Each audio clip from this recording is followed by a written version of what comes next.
नमस्कार दोस्तों, कैसे हो आप सारे लोग? आशा करते हैं हम जो जहाँ पर भी हैं अपने अपने कर्तव्यों को सच्चाई के साथ और प्यार के साथ निभाने की जी तोड़ कोशिश किए जा रहे हैं। हाँ, और हम हमारे साधना में माँ बाबा के आशीर्वाद से, गुरु की कृपा से और परमेश्वर की इच्छा अनुसार सफल रहेंगे। इसी शुभकामना के साथ चलिए शुरू करते हैं आज की कविता। आज की कविता की शीर्षक है दूध। लेखक श्री तीन कोडी पात्रों।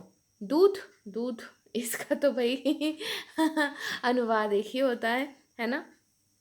तो चलिए शुरू करते हैं। विशुद्ध दूध। विशुद्ध दूध आदर्श पानीय है, सुषम आहार है, निरोग देह और स्वस्थ भविष्य है।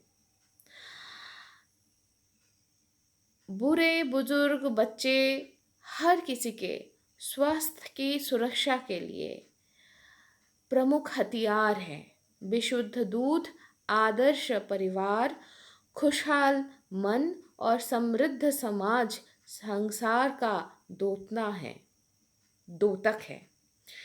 लेकिन तब भी विषय से सोचता रहता हूँ कि थोड़ा सा नींबू का दो चार बूंद इस दूध बूंद के सानिध्य से ही ये दूध खो देता है खुद को।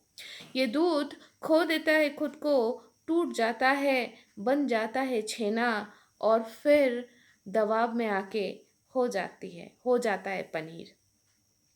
पता नहीं क्यों एक बूंद पता नहीं क्यों एक बूंद जहर इस दूध को पान अयोग्य कर देता है। डम्बोल दही के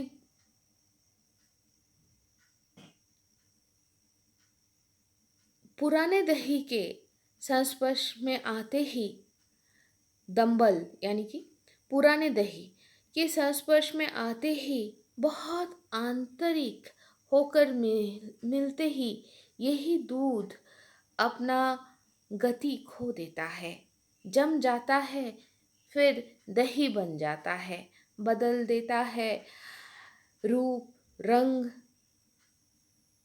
गंध और स्वाद और भावनाएं। तब भी वही दूध, विशुद्ध दूध ही हम लोगों की प्रत्याशा है। दूध भात में बड़े हुए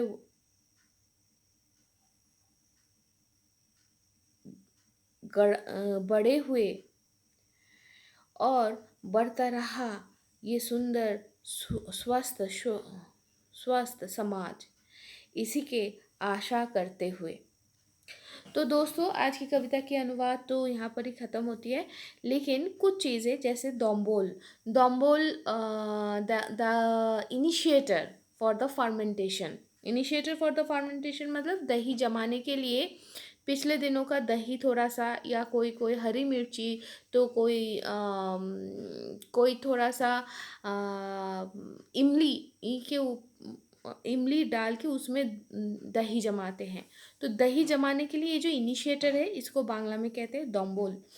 और एक चीज़ है, एक लास्ट में एक सुंदर से फ्रेज़ है एक्चुअली, जिसका मैं अनुवाद थोड़ा सा मुझे which I am not very happy with that translation, लेकिन एग्जैक्ट जो फ्रेज़ था वो था दूधे भाते।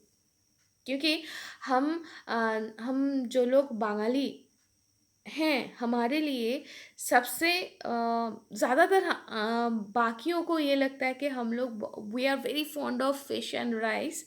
Yes, that is true, we are very fond of fish and also rice, but other than that if we prefer something then that would be milk and rice, not kheer, है ना? खीर या पायस, या south Indian languages में जिसको कहा जाता है पायसम, नहीं, वो नहीं। दूध और चावल ये हम लोगों का सेकंड बेस्ट फेवरेट है, other than fish and rice, that combination. तो दूधे भाते ये कहा जाता है कि बड़े बुजुर्ग लोग हम लोगों को आशीर्वाद करते हैं कि हमारे बच्चे दूधे भाते रहे, हमारे बच्चे, छोटे बच्चे। ये माना जाता है that is a kind of sine of prosperity. So at the end of this poem it is it is again somehow, oh, the poet is asking for the blessings for the upcoming generation, that they should be in a great situation where they can have milk and rice together. तो ये था आशा करती हूँ कि मैं इस चीज़ को थोड़ा सा अपने हिसाब से एक्सप्लेन कर पाई। मैं बाबा को बहुत सारे टॉपिक्स दिए थी, दे के आई थी, और ऐसे मैं बोली थी बाबा मुझे इसके ऊपर भी बना दो, उसके ऊपर भी बना दो। तो बाबा उन्हीं टॉपिकों में से एक था दूध। उसमें इतना अम, इतना कुछ सिखा देंगे मुझे नहीं पता था। क्यों? क्योंकि विशुद्ध होना, शुद्ध होना, कहा जाता है शुद्ध के साथ आप और कुछ जोड़ो तो फिर मतलब तो वो शुद्ध नहीं रहता। वैसे ही शुद्ध, वो चाहे हम कोई काम करें, चाहे कोई चीज़ सोचे, चिंतन करे, मनन करे, कर्म करे, जो भी करे, वो शुद्ध होना चाहिए, जैसे दूध। और ज़िंदगी में चलते हुए परिवर्तन आएंगे। कुछ परिवर्तन आ, क्षण भर के लिए होगा, कुछ परिवर्तन चिरंतन होगा, लेकिन जिस भी परिवर्तन के साथ हम गुजरेंगे, हम जिस भी अवस्था में रहे, वो अवस्था शुद्ध होना चाहिए। शुद्ध ऐसा अवस्था जिससे हम जो भी काम करें वो सच्चाई के साथ हो और प्यार के साथ हो। जो हम नहीं समझेंगे, नहीं समझेंगे नहीं, जो हम नहीं फील करते, जो हम सत्य बोल के नहीं मानते, उसको हम परफॉर्म नहीं करेंगे, है ना? नहीं तो वो हमारे लिए, हमारे समाज के लिए, या इस पूरे ब्रह्मांड के लिए कैसे एक कैसे प्रॉस्पेरिटी लाएगा। हमारा हर step, every step, whatever we are taking, whether in a forward motion or back in a backward direction, and we are thinking that we are going back or we are moving forward, but each and every step is a building block for the future, not for only our future, also for the future, to build up the cumulative future of this whole universe, that is not at all restricted within this galaxy, the known unknown ब्रह्मांड, right? तो उसका भविष्य के लिए हमारे हर एक step, हर एक श्वास, हर एक सोच, हर एक कर्म जो सच्चाई के साथ और प्यार के साथ होता है, वो ही उसको सुजला सुफला करते हैं, है ना?